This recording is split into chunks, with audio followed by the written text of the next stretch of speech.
床上的女人被恶灵入侵，肚子诡异的大了起来。修女在旁边尝试着念圣经驱魔，女人的肚子慢慢的小了下来。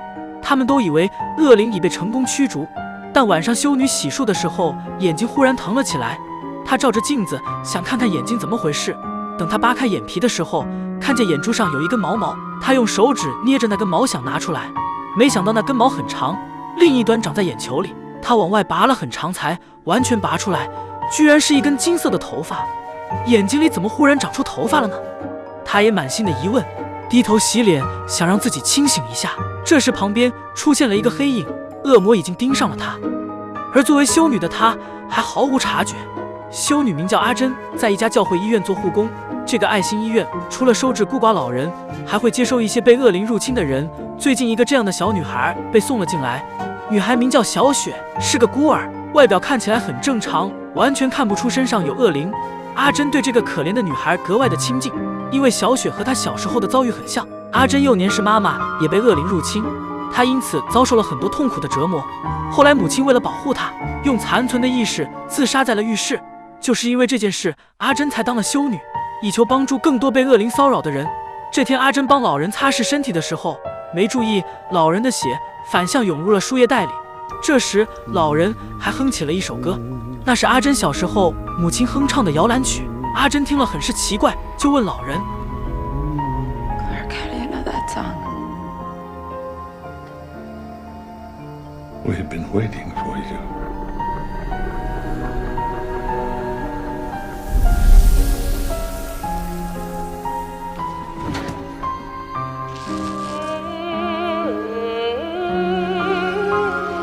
Your mother has a pretty voice. 房门忽然锁死，阿珍怎么也打不开。老头明显也是被恶灵侵占了身体，惊恐的阿珍开始向外面呼救，但呼叫按钮好像都失去了作用。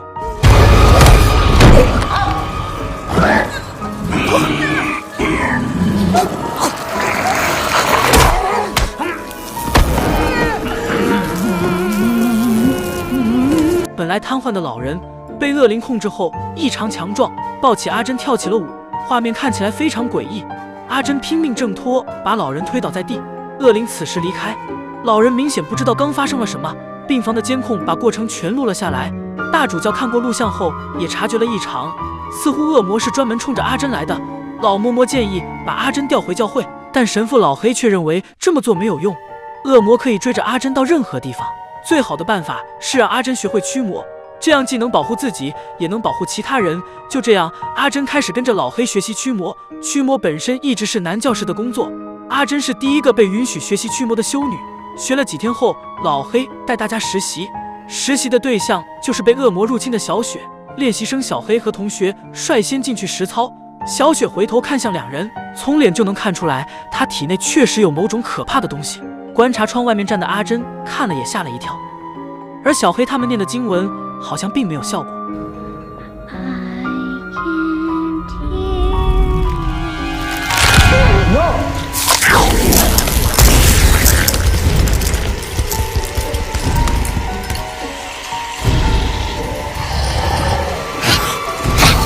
两人接着朝房顶的小雪念经，小雪从房顶跳了下来，毫无经验的两个人吓得一时愣在了原地。小雪朝着观察窗走了过去，好像能看见后面站着的阿珍。小雪在玻璃前站住了身子，抬起双手捂住了眼睛。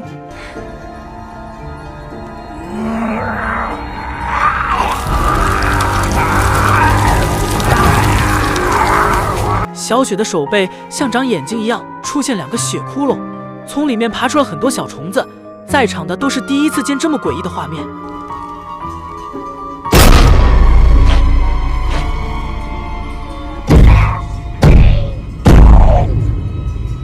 老黑决定亲自出马对付这个恶魔，毕竟是驱魔多年的老神父。几句经文念出来，小雪就感受到了威力，转身钻进床底躲了起来。神父走过去准备接着念经，床上的被子忽然被拱了起来，似乎是小雪钻了进去。老黑慢慢靠近，想掀开被子一探究竟。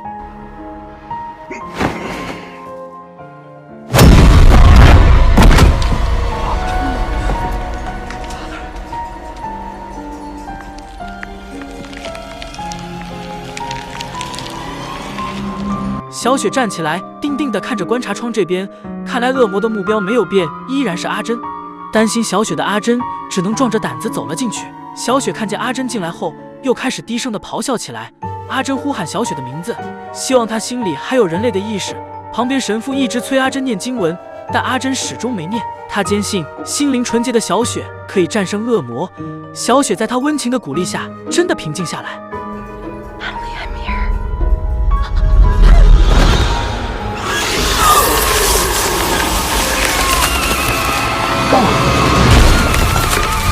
神父再次念起了驱魔的经文，小黑和同学拼命地往外拽头发，不知道什么东西在里面往回拽。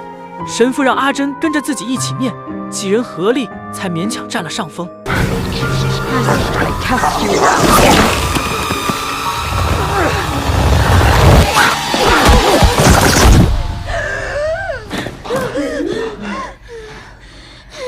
小雪看起来恢复了正常，阿珍开心地上前安抚小雪，但事后小黑却说他们只是暂时击退了恶魔。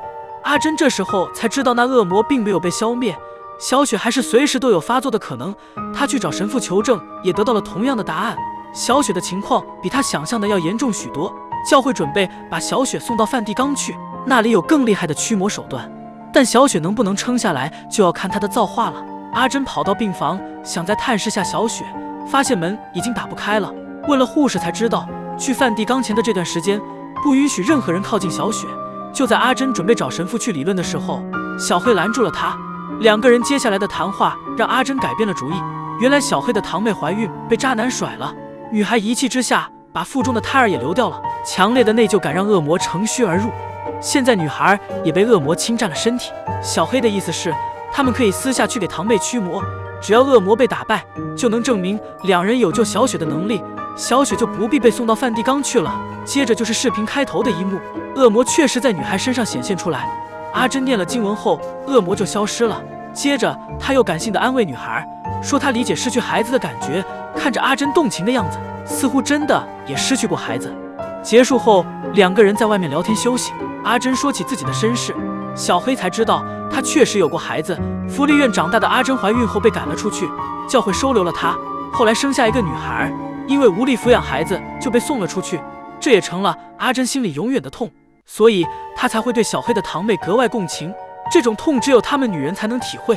第二天一早，阿珍就被主教请了过去。昨晚小黑的堂妹跳楼自杀了，原来恶魔隐去只是迷惑他们的手段。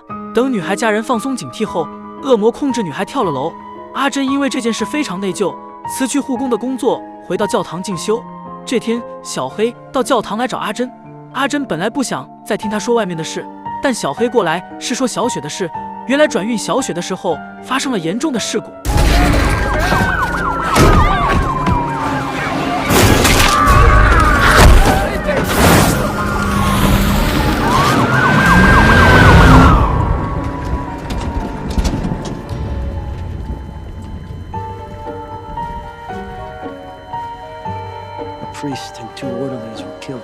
小黑接着说，小雪现在被关进了地牢。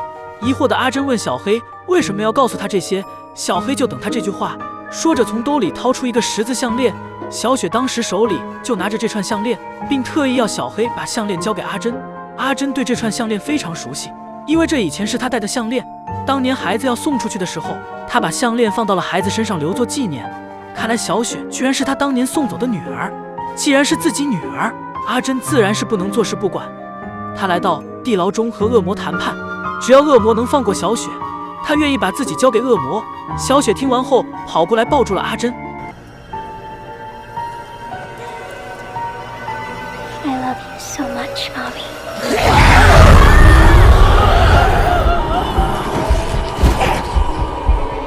恶魔终于如愿入侵了阿珍，小雪这次是彻底恢复了正常。小黑过来检查小雪的身体，发现小雪虽然醒了，但身体依然很虚弱。他抱起小雪，喊着阿珍的名字，想看看她什么情况。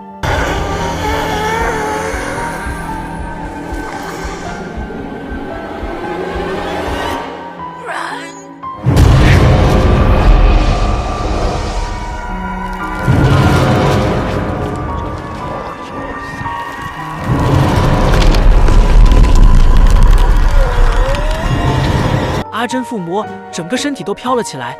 小黑抱着小雪赶紧跑，他先把小雪藏在一个自认为安全的地方，回头又来到阿珍面前，想看看阿珍还有没有意识，让她放过小雪。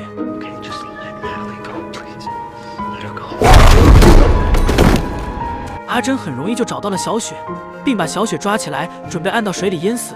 就在他要把小雪的头摁进水里的时候，残存的意识开始阻止他这么做。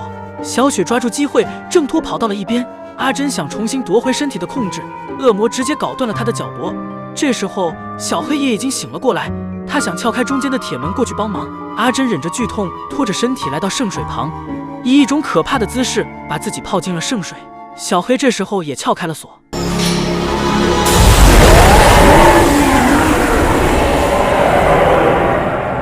阿珍的身体在水里慢慢沉了下去。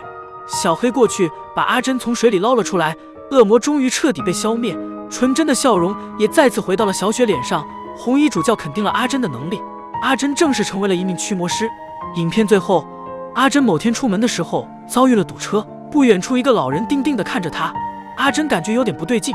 这时候司机居然喊出了她的名字，她刚开始还以为是自己听错了。